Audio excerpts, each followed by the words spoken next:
y si consiguió Paraguay ser campeón del preolímpico después de 32 años. Bueno, así que ¿estás contento vos también, querido Víctor Pavón, verdad?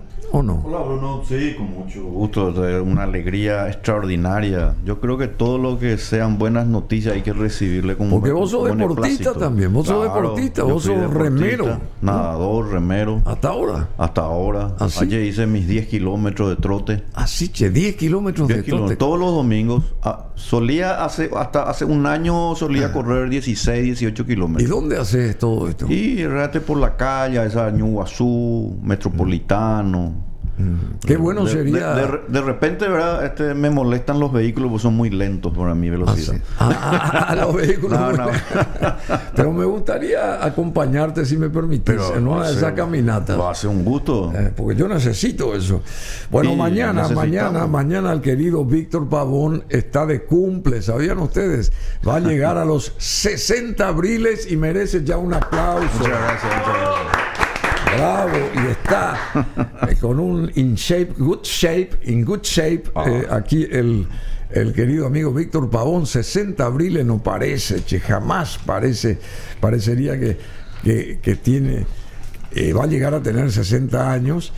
Víctor Pavón, que es miembro de la Fundación Libertad Paraguay, es abogado, economista, investigador, político.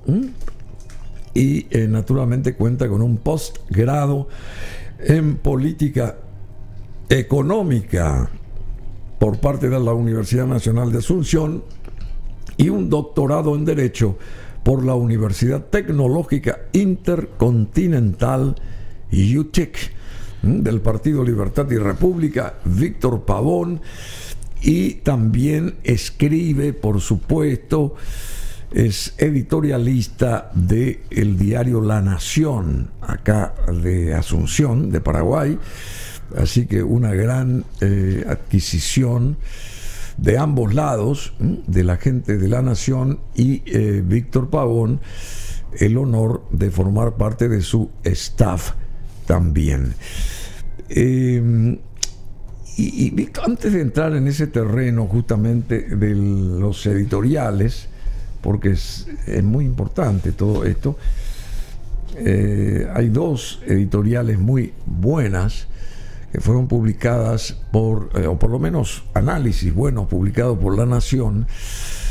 Un día como hoy de 1809 nacía el que fuera después presidente número 16 de los Estados Unidos, Abraham Lincoln, un celebérrimo personaje de la historia no solamente de los Estados Unidos, sino de toda América.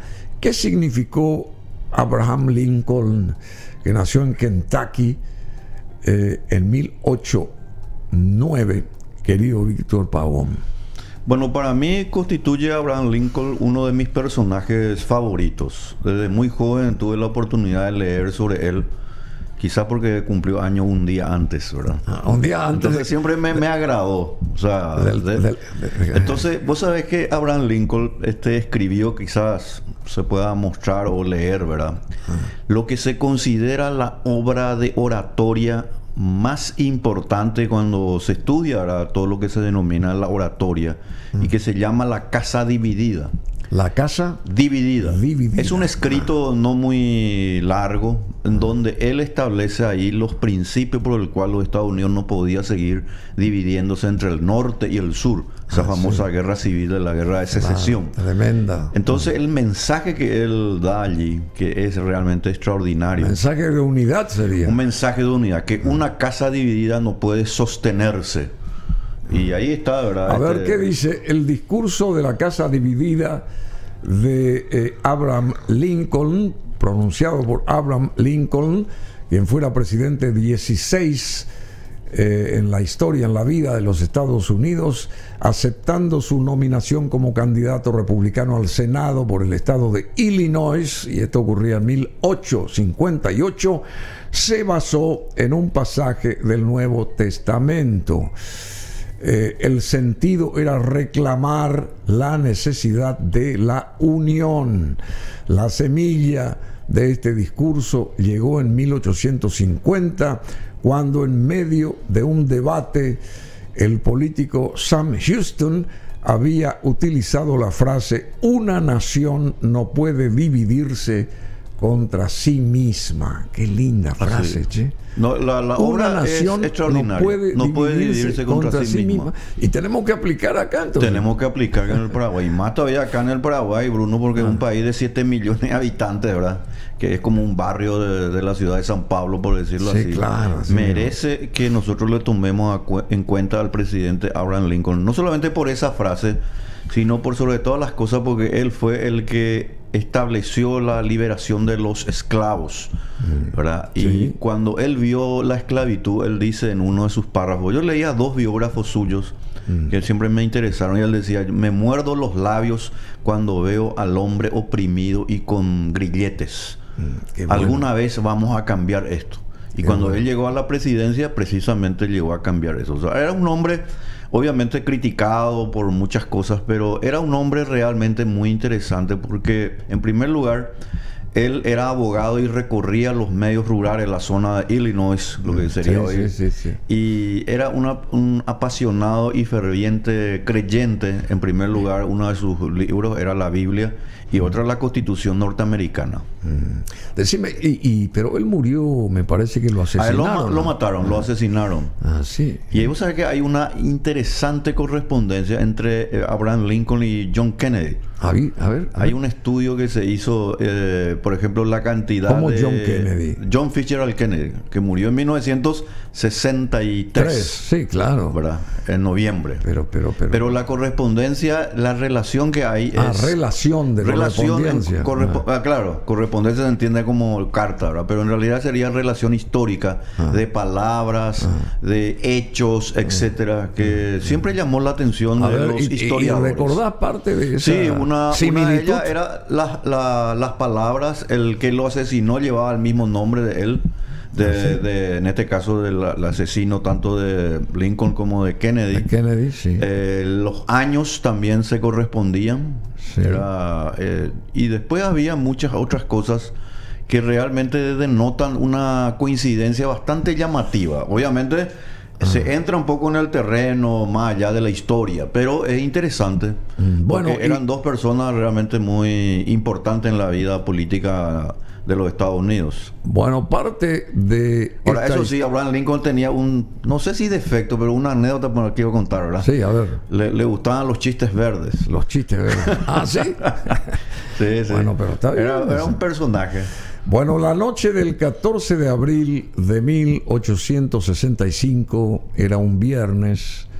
Sin el general ni su esposa, Lincoln y Mary Todd salieron para asistir a una representación teatral en el Teatro Ford, y la obra era Our American Cousin, una comedia musical de Tom Taylor.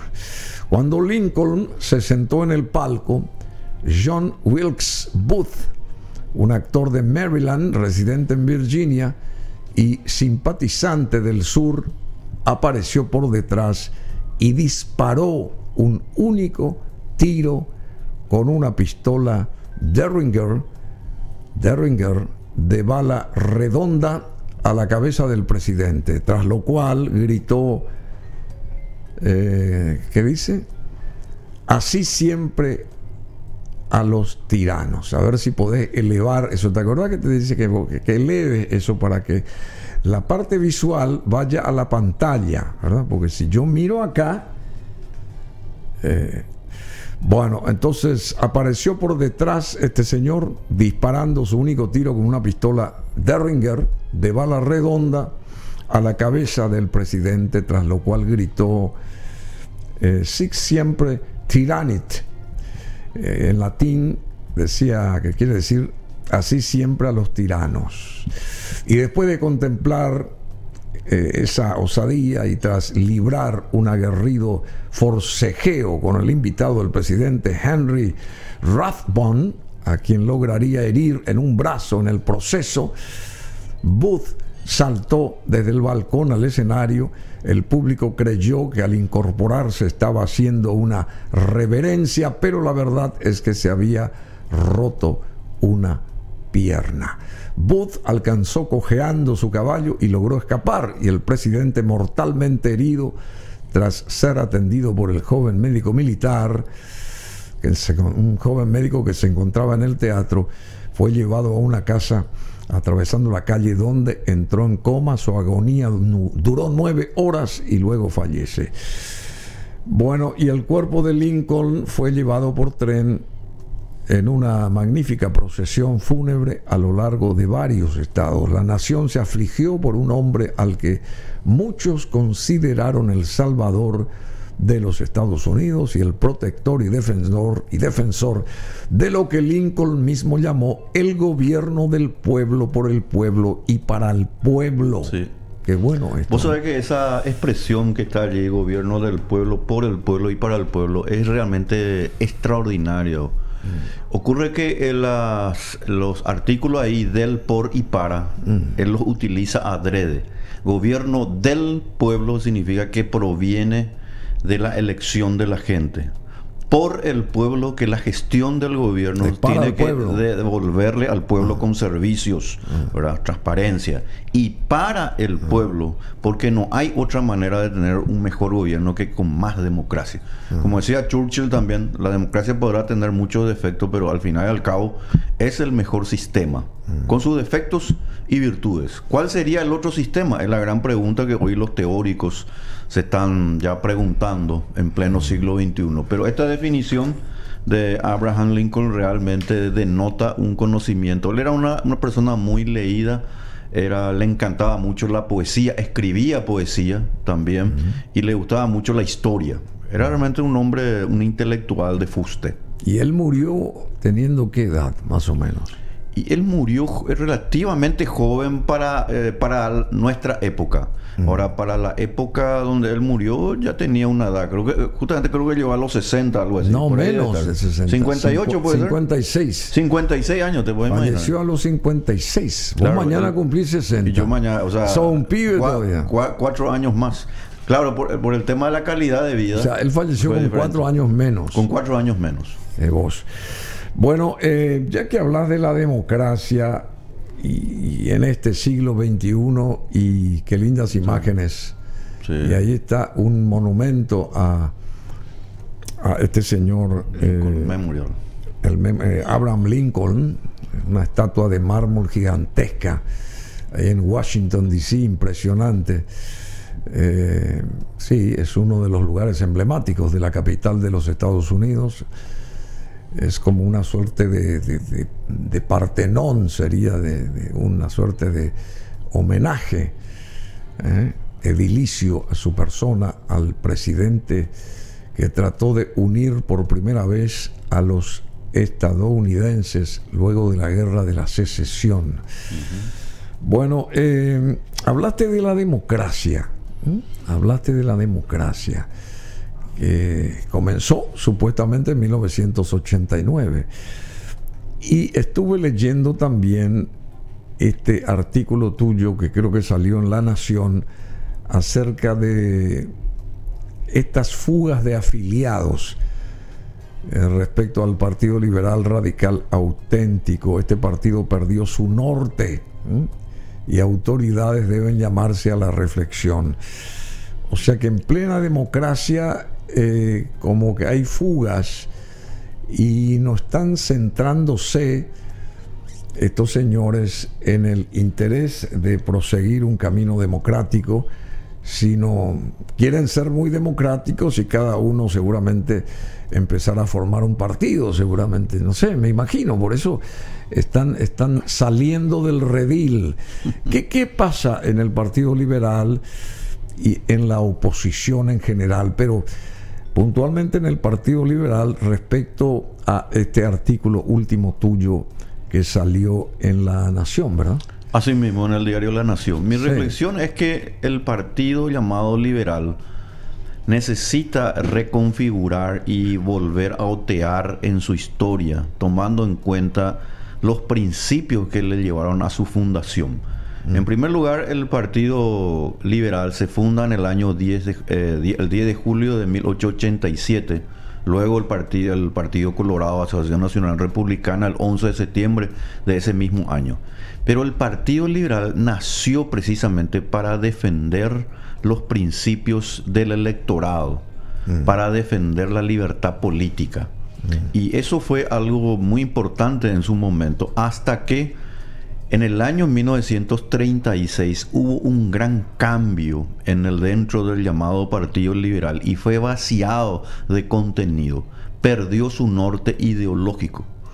Cuando en 1936 se hace el golpe de Estado contra el gobierno constitucional de Eusebio Ayala, lamentablemente, hay que ser sincero, el Partido Liberal dejó de tener pensadores, dejó de tener a grandes personalidades y por sobre todas las cosas dejó sus principios que estaban insertos en su acta de fundación.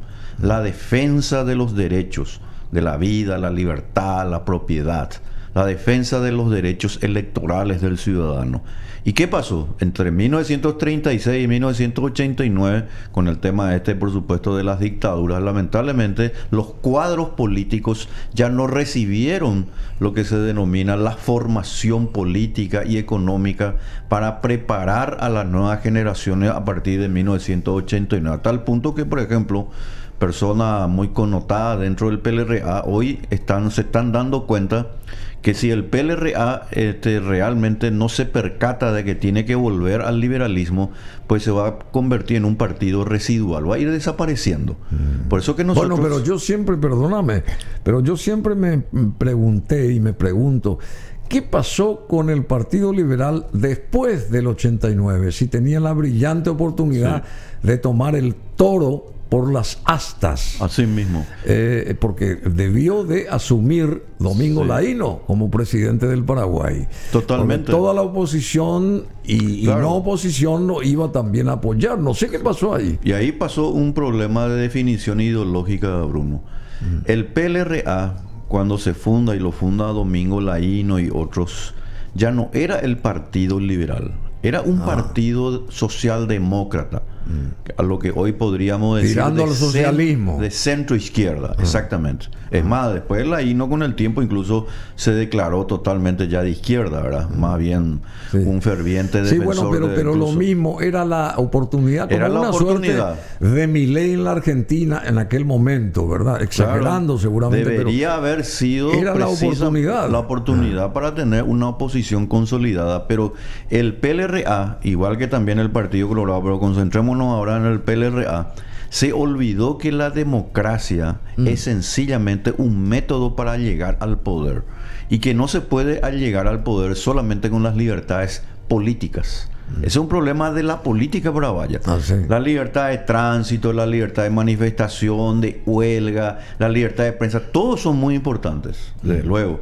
Pero todos nos olvidamos, y especialmente hoy los partidos políticos, dejaron de lado la libertad económica. Y la libertad económica es la atribución de un ser humano para poder producir, comerciar y hacerlo con las menores restricciones económicas e impositivas. El Estado paraguayo fue creciendo. En 1989 teníamos 8 ministerios y ahora prácticamente tenemos 19.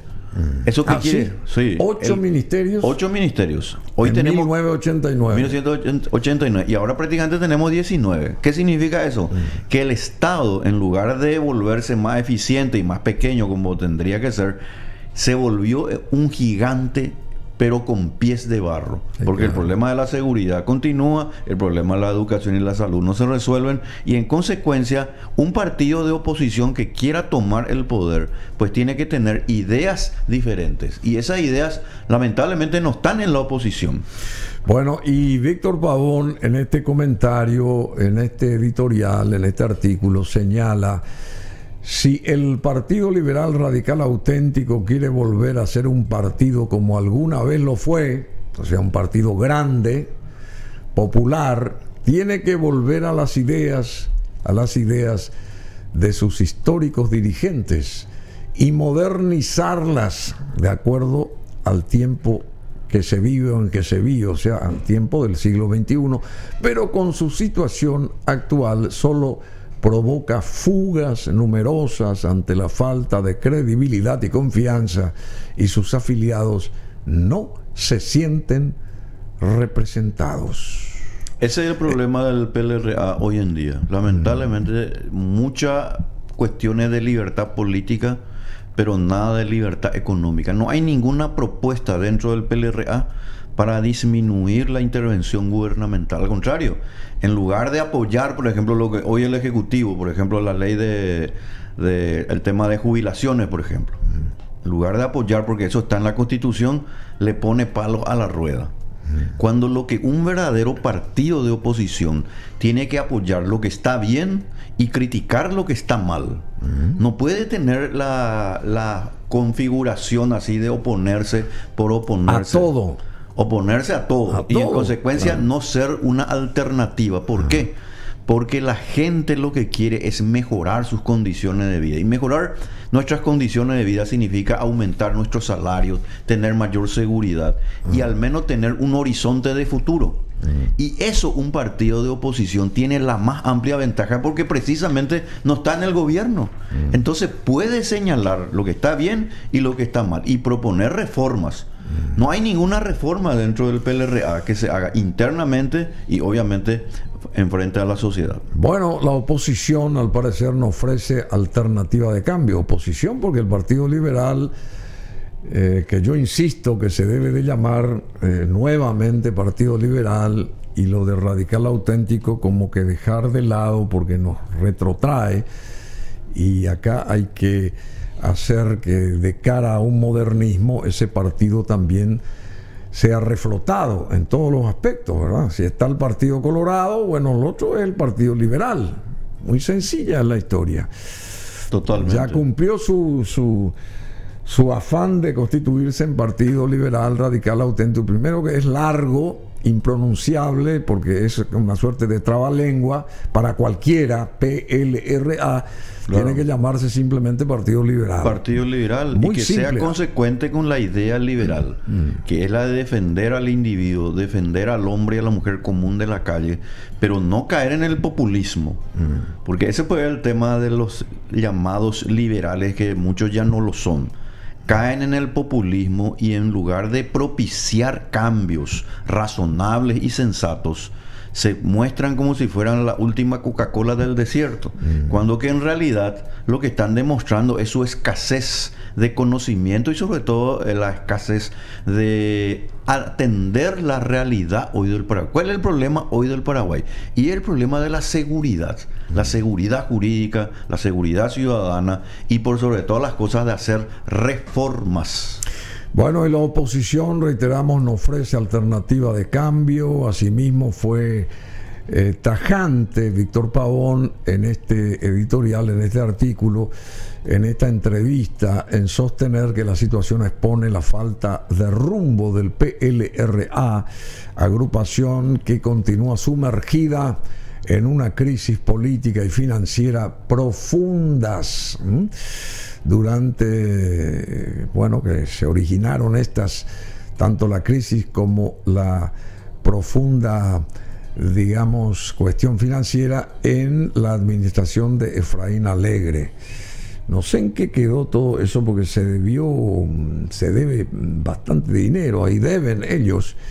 No sé si están reponiendo eso, si están pagando. Eso, por ejemplo, demuestra, Bruno, lo que pasó justamente con esa dirigencia del PLRA, que hay algo que no se dilucidó, no se mostró, no se resolvió. Está allí en una nebulosa. No se ayornó. Ponete vos en el lugar, por ejemplo, de un joven que quiera militar dentro del PLRA. Lo que ve es, en primer lugar, estatismo. Lo que ve es centralismo. Y lo que ve también es una falta de vocación de poder. Porque un partido de oposición que quiera hacer poder tiene que tener, en primer lugar, una línea de pensamiento. Y esa línea de pensamiento tiene que ser por la libertad, no por mantener los privilegios. Esa es una diferencia sustancial, pero a partir de ese discurso tiene que ofrecer propuestas Estamos reformando hoy en día el sector eléctrico, estamos reformando la educación, estamos reformando el endeudamiento, estamos mejorando todo lo que se denomina el transporte público, por ejemplo. Transporte público, o lo que se denomina sencillamente el tema de la seguridad. No hay una propuesta concreta, firme, sensata. Transporte público. ¿Te das cuenta? En lugar de aumentar los espacios de libertad, en el PLRA lo que vimos es sencillamente una adecuación populista que se volvió de centro izquierda. Y eso es lo que pasó en 1989 a partir de la partida de Alfredo Stroessner. Se acomodaron. Claro. ¿Vos te imaginas? En vez de tomar el toro por las astas, como yo siempre dije, porque tenían que... Era el momento de el Partido Liberal al frente del gobierno. Así mismo. Y vos te imaginas que el PLRA, en lugar de ser esa representación de la oposición, hoy le tiene a otras personas que están fuera del PLRA, que intentan hacer algo, y algunos lo hacen muy mal. Por ejemplo, ahí está Katia González, por ejemplo, ¿verdad? Katia González, ¿qué es lo que representa? El retorno de la centroizquierda. Igual que Soledad Núñez. Es el retorno de una centroizquierda que ha fracasado en todas partes. Entonces, hay Partido Colorado por mucho tiempo porque en la oposición no se está gestando una organización fuerte, con ideas claras y con propuestas. En la oposición lo que hay es personas que quieren hacer algo, pero que lamentablemente los propios que están dentro de las organizaciones le quieren serruchar la silla a las personas que de alguna manera quieren hacer algo. Entonces, en lugar de mejorar, nosotros siempre nos miramos el ombligo, embadurnamos la cancha. Así mismo. Bueno, y eso pasó también cuando lo sacan a Lugo, porque la fuerza que respaldaba a Lugo era, mal o bien, era el Partido Liberal. Totalmente. Y con la apetencia de cierto sector del Partido Liberal de querer estar ahí en el Palacio de López, derriban la posibilidad de un gobierno que estaba haciendo bien lo suyo también, ¿verdad? Que podía terminar su periodo, por ejemplo, no sé si me explico. Sí, claro. Haciendo bien, completando su periodo gubernativo de la mejor forma. Pero fíjate que el triunfo de Lugo no se puede explicar sin la división interna del Partido Colorado. Sí. Si no hubiera sido por la división del Partido Colorado, no iba a ser posible ese triunfo de Lugo. Ahora, cuando un partido empieza a convertirse en un problema, la gente se harta porque no tiene soluciones, no ofrece soluciones. Yo te puedo asegurar que la oposición, una genuina oposición, tiene que tomar esa bandera. Pero para tomar esa bandera, primero hay que tener la idea clara.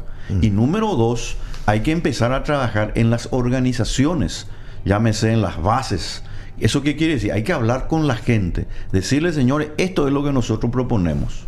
¿Quiénes son los líderes hoy, o líderes naturales, o quiénes son aquellas figuras que pueden, digamos, llevar la posta del Partido Liberal, radical, auténtico todavía? Y yo ahora mismo no veo nada a nadie que pueda representar esa decisión de la cual necesita un partido para ser genuinamente opositor. Y te agrego más, Bruno.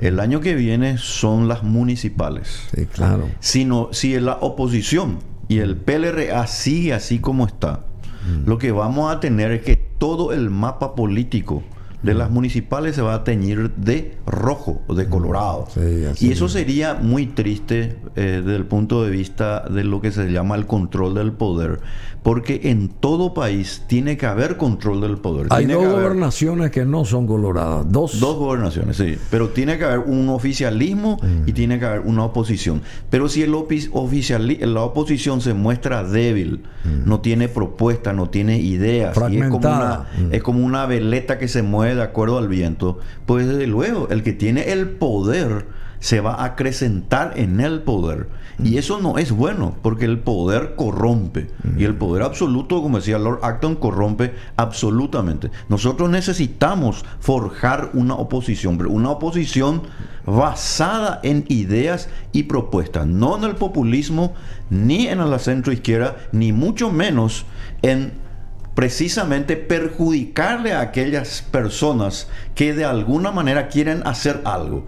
Entonces eso también le significa una falta de sentido estratégico. En lugar de apoyar a aquellas personas que puedan hacer algo, pues las mismas personas que se dicen demócratas o que se dicen opositoras, lo que hacen es precisamente perjudicarle a estas pocas personas que de alguna manera quieren hacer algo diferente. O sea, es una cuestión de sensatez y sobre todo una cuestión de estrategia.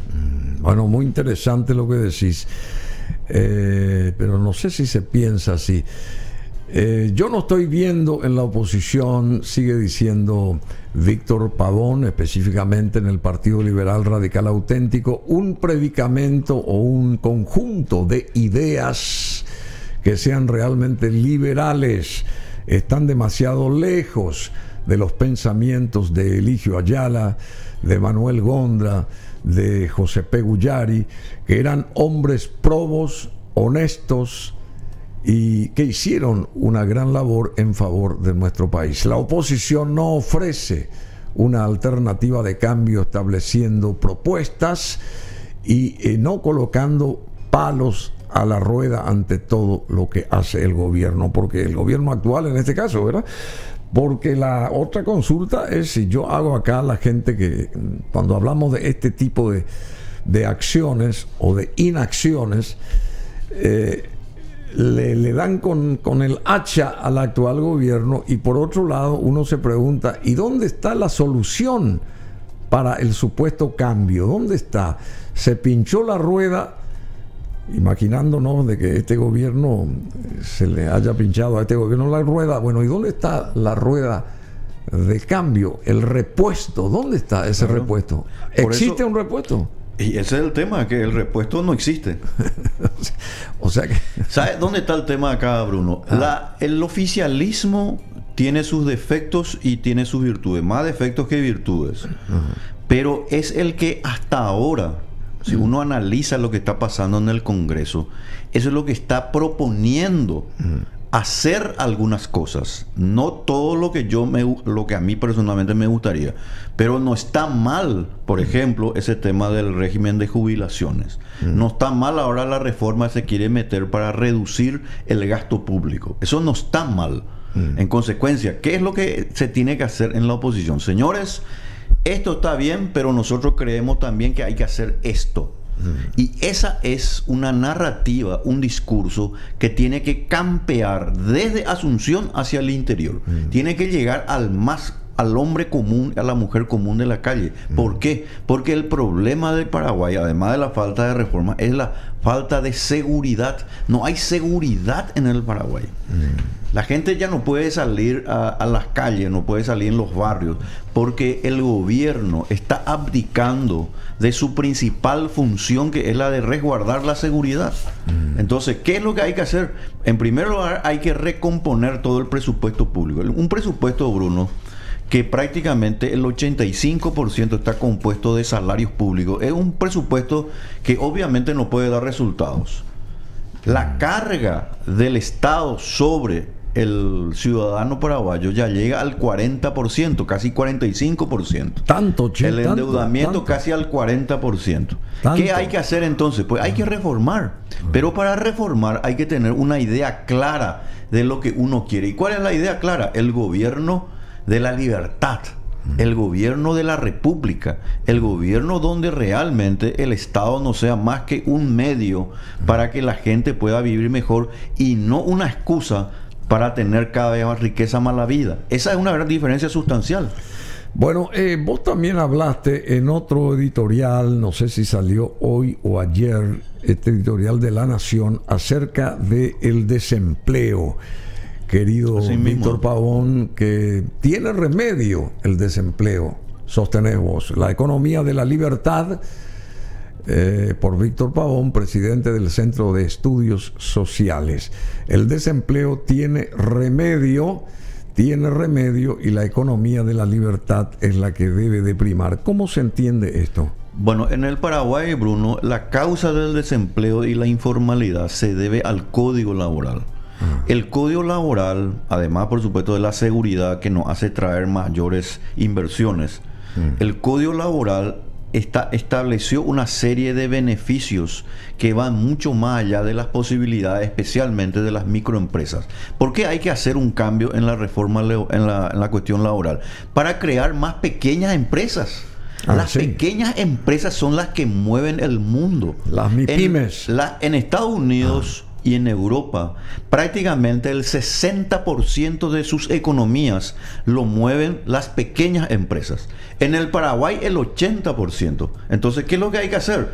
Hay que darle al señor o a la señora que quiera tener su propio negocio las más amplias posibilidades. Y entre esa posibilidad está desregular el salario mínimo.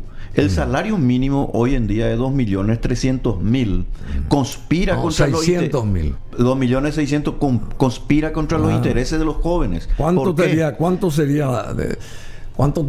que ser el salario mínimo? Eso no se puede saber. Porque lo tiene que asignar el mercado. Yo te puedo asegurar que hay muchos jóvenes en el Paraguay cuya productividad es de 3.800.000, 4 millones de guaraníes y se les paga solamente 2.600.000. Sí, ¿Por qué? Porque el Código Laboral es coercitivo. Entonces, en lugar de ese joven ganar 4 millones o 4 millones y medio, se le paga 2.600.000, 3 millones de guaraníes y ahí se queda. Y lo mismo pasa con aquel joven cuya productividad o capacidad, porque recién salió del colegio y quiere ayudarle a su familia y quiere ingresar a la universidad, y cuya capacidad, Bruno, es solamente de 2.200.000. Entonces él le dice al señor, yo quiero trabajar, y el señor de la microempresa le dice, con mucho gusto, yo quiero, joven, usted venga mañana, vamos a empezar a trabajar. Pero yo le digo que lo que yo puedo pagarle a usted ahora mismo es 2.200.000. El joven acepta los 2.200.000, pero la ley no acepta. ¿En qué se convierte esa persona? En un informal. Probablemente no acepte el trabajo porque obviamente nadie quiere tener problema con el fisco, nadie quiere tener problema con tributación, nadie quiere tener problema con el Ministerio del Trabajo. Pero si aceptara, se va a convertir en un informal. Entonces, ¿dónde está el problema? En que los pactos tienen que ser voluntarios entre el trabajador y el empleador. Y al ser los pactos voluntarios, el que tenga una mayor productividad, el que sea leal, el que sea honrado, el que tenga capacidad, no va a ganar solamente 2.600.000. Va a ganar 4 millones y va a ganar 5 millones incluso. Porque vos, como empresario, pequeño, mediano, grande, por supuesto que vas a alentar aquel capital humano que realmente te va a beneficiar. Así mismo es. Bueno, el desempleo es transversal, dice Víctor Pavón, a la vida de la gente, de las familias, y explica en gran parte el fracaso de un gobierno, lo que ocurre con las cajas estatales, la recaudación tributaria o el endeudamiento, que es importante, pero están por debajo del interés de lo que la gente de a pie aspira a conseguir. En nuestro país, miles de jóvenes buscan un puesto laboral que les permita contar con el debido sustento diario. En las ciudades vemos a una persona, en especial joven, que se encuentra en la informalidad sin posibilidad alguna de ingresar al sector formal a causa de un sistema perverso fundado en la actual legislación laboral que crea precisamente el desempleo y la misma informalidad. ¿Y esto por qué no se corrige, che? ¿Por qué se espera tanto? Porque no hay ideas. Se dilata tanto. No hay ideas. Y este fue el problema. Estamos hablando del PLRA, Bruno. Sí, el PLRA y también el Partido Colorado. Pues ya imágenes ahí de los referentes supuestos tenemos en pantalla. Sí, los locos Adams. Bueno, pero vos le tenés al partido, el Código Laboral se aprueba en 1991, 1992. Vos sabés que todos los partidos políticos, Bruno, especialmente el PLRA, cayó seducido por el sindicalismo. Sí. Los sindicatos, que obviamente eran perseguidos durante la época de la dictadura, fueron los héroes y ellos propusieron el Código Laboral. Un Código Laboral que le beneficiaba a ellos, pero no le beneficiaba a los jóvenes. No le beneficia a la persona que realmente no tiene preparación. Nosotros tenemos que hacer que estos jóvenes que ingresan al mercado laboral en el orden de casi 100.000 personas, 100.000 jóvenes al año, puedan ingresar al mercado laboral.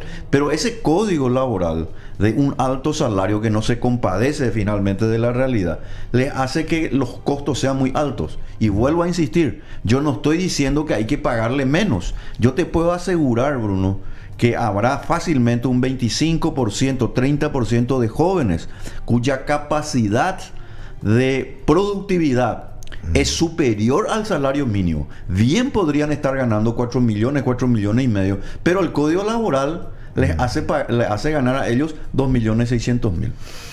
Bueno, y la falta de un puesto laboral conlleva a la pobreza, al escaso y hasta nulo acceso a la bancarización, lo que a su vez implica escasa movilidad de capitales disponibles para llevar a cabo un negocio o contar con un tratamiento médico también. Es tiempo, por ende, en un país como el nuestro, compuesto mayoritariamente por gente joven, otear el horizonte, otear en el horizonte una mentalidad decidida a entender la causa de este problema y dejar de insistir solo en sus efectos. Así mismo. ¿Qué quiere decir eso?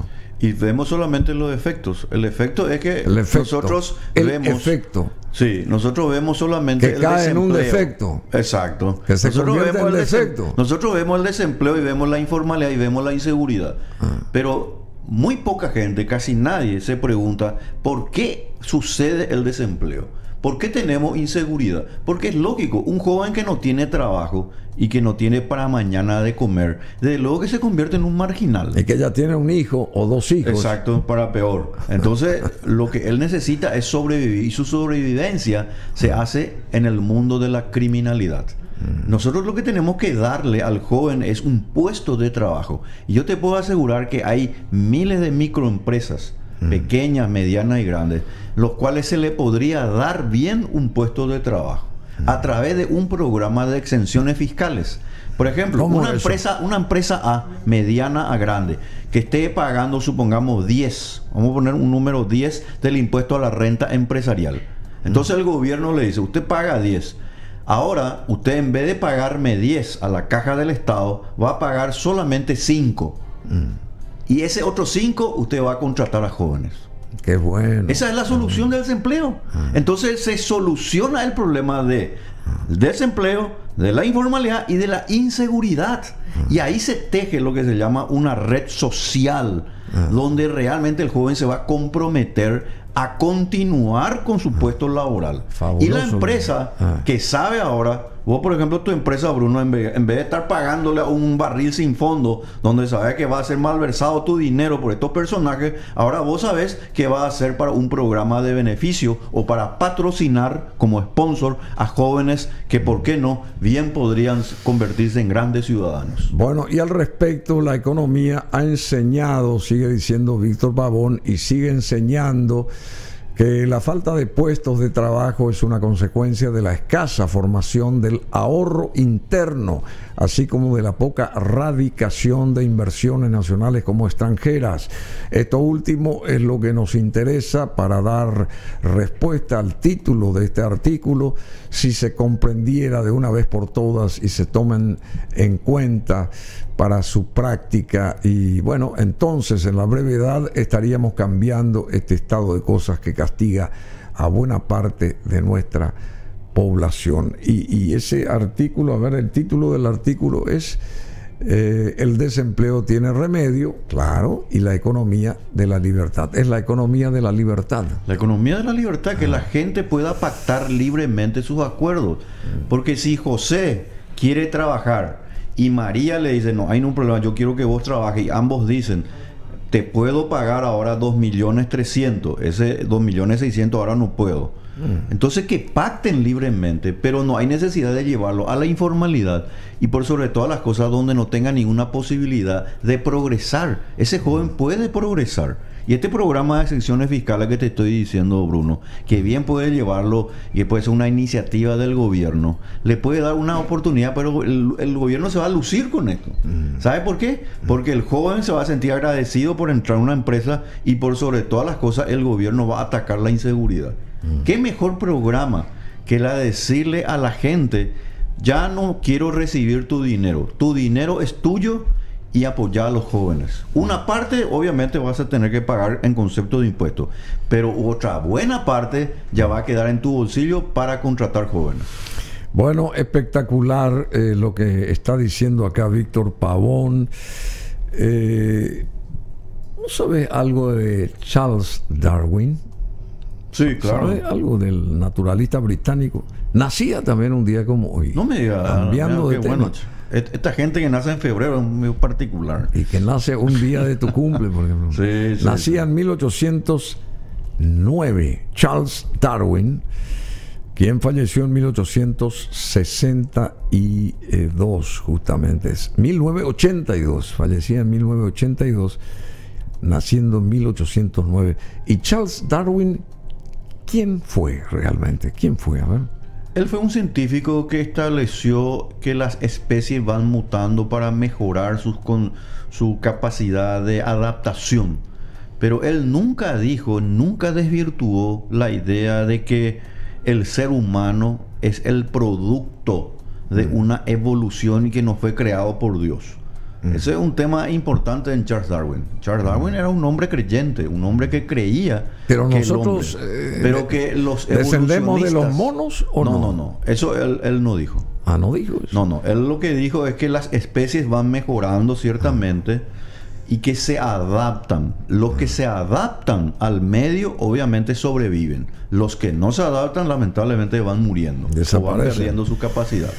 Bueno, Charles Darwin nacía un día como hoy de 1809 y fue naturalista inglés, obviamente reconocido por ser el científico más influyente y el primero compartiendo entre logro de forma independiente con Alfred Russel Wallace de los que plantearon la idea de la evolución biológica a través de la selección natural, justificándola en su obra El origen de las especies, Origen de las especies, en 1859, con numerosos ejemplos extraídos de la observación de la naturaleza. Sin duda.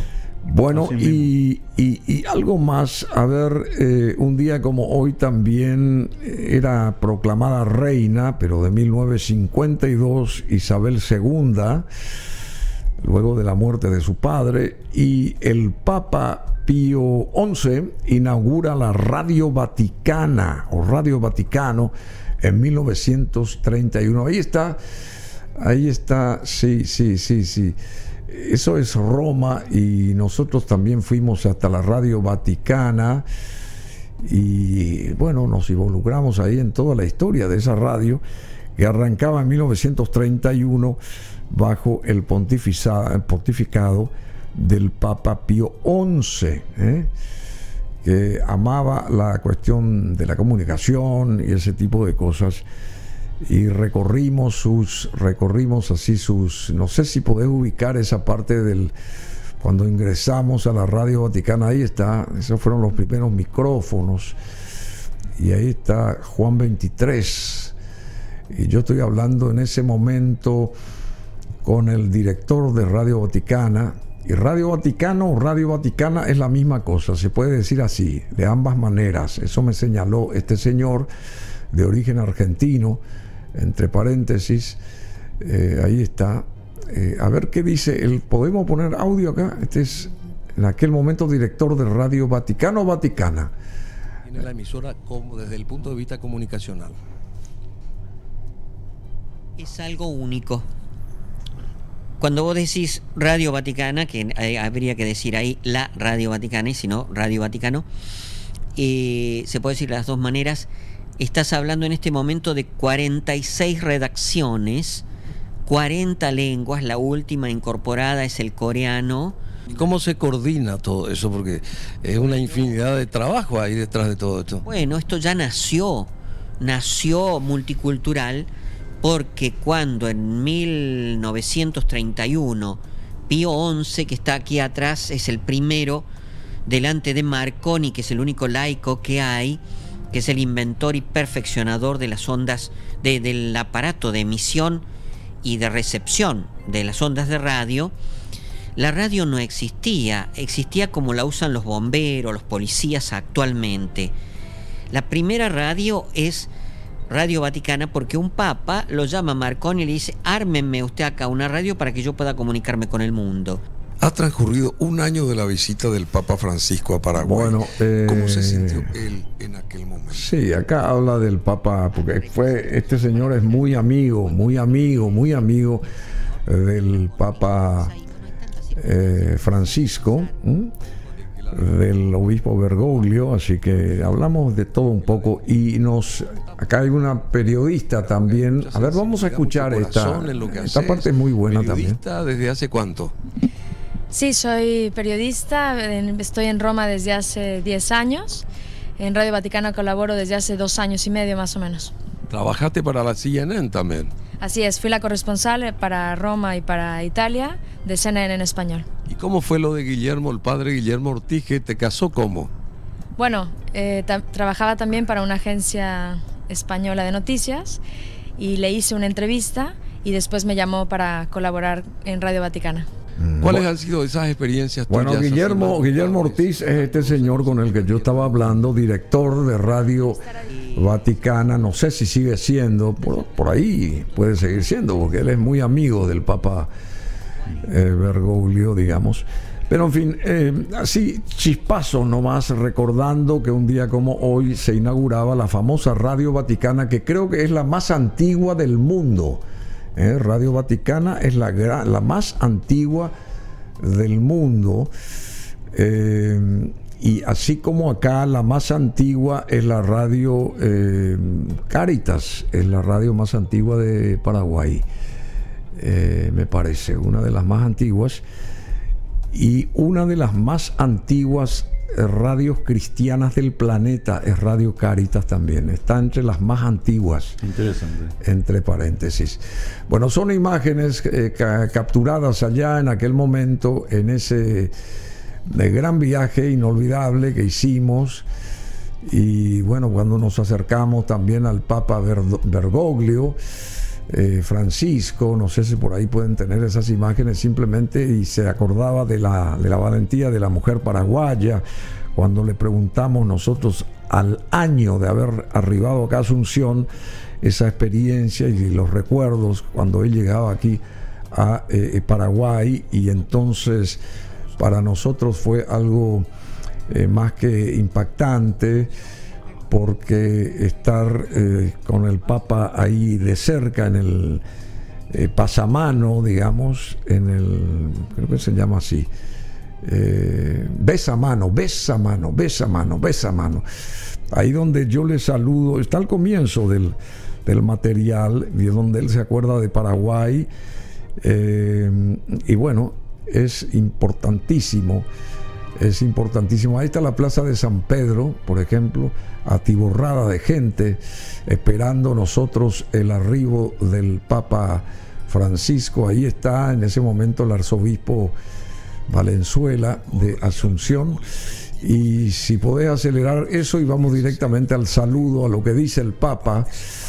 Ahí está, ahí va a llegar el Papa justamente en su carro descapotable. Toda esa gente estaba ahí esperándolo, y ahí se acerca hasta donde estábamos nosotros en el besamano, que fue una... A un año de su histórica visita, ¿qué recuerda de Paraguay? Paraguay es todo lindo. Es todo lindo. Y una bendición al pueblo y a la Grey Católica. Al pueblo de trabajadores. Sobre todo a la mujer paraguaya, que es la mujer más heroica de América. Muchísimas gracias, bueno, muy amable, padre. Todo esto. ¿Sabe quién le manda saludos? Y hablando del Papa Francisco, estuvo Milei visitándolo. Sí, estuvo allí. ¿Qué te pareció esa parte? Me pareció muy bien, me pareció importante, más todavía que se estaba llevando a cabo el día de ayer. La santificación de la primera santa argentina. Sí. De manera que es muy importante.